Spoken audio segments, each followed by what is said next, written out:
My new neighborhood has only one rule: never, under any circumstances, help a lost pet.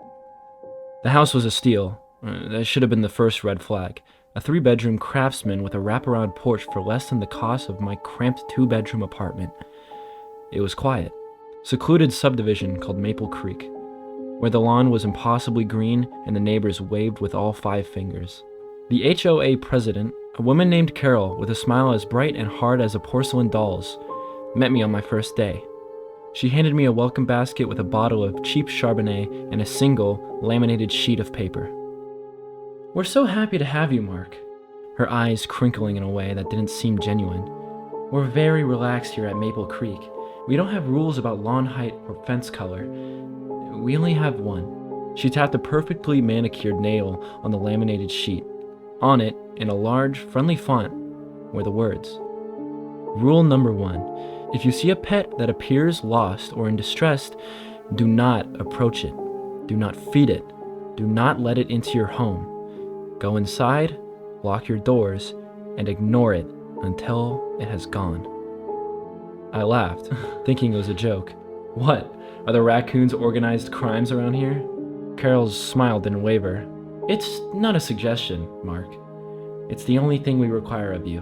It is for the safety and harmony of the community." Her tone was light, but her eyes were deadly serious. It was the first time I felt a chill in the warm afternoon air. For the first month, it was perfect. Quiet, peaceful. I almost forgot about the bizarre rule. I'd seen people walking their dogs on leashes, cats sunning themselves on porches. They were clearly owned, clearly where they were supposed to be. The rule seemed like a weird quirk from a bygone era. Then came the storm last night. It was a real gully washer, with thunder that shook the windows and rain that came down in sheets. It was around midnight when I heard it, a sound that cut through the noise of the storm, a pathetic, high-pitched whine. I peered through the living room window. Huddled under the eave of my porch, shivering and soaked, was a golden retriever. It was beautiful, with big, sad eyes and a leather collar but no tags. Every time the thunder cracked, it would press itself against my door and cry. My heart broke. The laminated card was sitting on my counter, and Carol's words echoed in my mind. "Go inside, lock your doors, and ignore it." But how could I? It was just a dog, a scared, lost animal. What was the worst that could happen? I'd be breaking some stupid arbitrary rule from a power-tripping HOA president. So I did. I opened the door. The dog practically fell inside, shaking and puddling onto my hardwood floor. It looked up at me with such gratitude, nudging its wet head into my hands.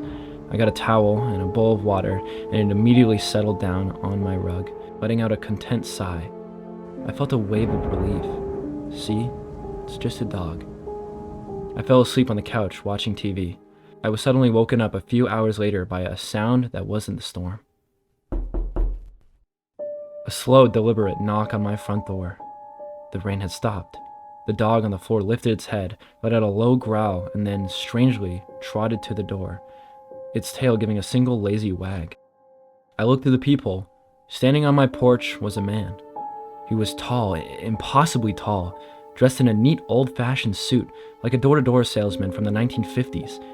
He was smiling, a wide, friendly smile that showed too many teeth, all of them perfectly straight and white. I cracked the door open, my hand still on the chain. Can I help you?" "Good evening," the man said, his voice soothed and pleasant. "I do apologize for the late hour. I believe you found my dog." He gestured, with his head towards the retriever, who was now sitting patiently at his feet, looking up at him. "Oh, yeah, he was out in the storm."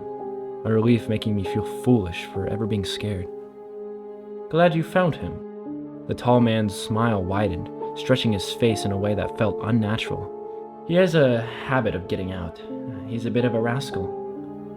He leaned forward, his eyes darkened and unblinking, locking into mine. "But he's very good at his job."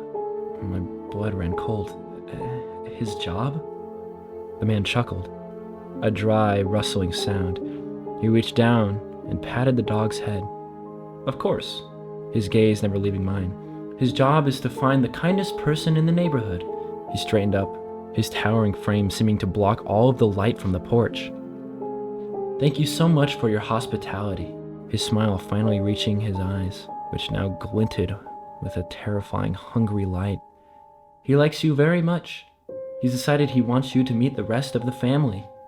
My mind screamed at me to slam the door, slam it, lock it, and run, but my body wouldn't obey. I was a statue, my hand frozen on the door. The man's smile never faltered as he gave the door a gentle push. The brass security chain didn't snap or break. It stretched, elongating like taffy with a soft, metallic groan, before falling away, limp and useless. There now, he said pleasantly. That's much better. He didn't enter. He simply took a step back and gestured with an open palm towards the street. It wasn't a command, it was an invitation. And for reasons I can't explain, I found myself stepping out onto the porch. The golden retriever trotted ahead of us, its tail held high. The air was different out here. The storm had washed everything clean, but the world felt muted, like I was looking at it through a pane of smoked glass. The streetlights casted long, distorted shadows that seemed to writhe and twist at the edges of my vision. As we walked, I noticed other things. A sleek black cat emerged from beneath a hedge, its eyes glowing with a faint phosphorescence. It fell into step beside the retriever. A few houses down, a parent was perched on a mailbox. It didn't squawk or speak, it just swiveled its head, tracking our progress in perfect silence. They were all moving with us, an honored guard of silence, watchful animals. I looked at the house we passed. Through their big picture window, I could see my neighbors. They were frozen in place, like mannequins in elaborate dioramas. One family was sitting around a table, forks raised halfway to their mouth. In another house, a man was stopped mid-strike, one foot hovering over the other. They were all facing our direction, their faces blank, their eyes wide and vacant. Don't mind them, noticing my gaze. They're very good at following the rules. We were heading back to the end of the cul-de-sac, to the oldest house on the block, a large colonial that had been dark and seemingly empty since I'd moved in. As we got closer, I could feel a low vibration through the soles of my shoes, a deep hum that seemed to emanate from the house itself. The golden retriever led the precision up the walkway and sat patiently before the heavy oak door. The other animals formed a silent semicircle behind us, their eyes all fixed on me. The tall man walked through the door. It swung open before he touched it, revealing nothing but a deep, impenetrable darkness inside. The low hum grew louder, resonating in my bones. It sounded like a purr, a gigantic, hungry purr. The man turned to me, his smile as wide and terrifying as ever. He gestured into the blackness. After you. They've been so looking forward to this.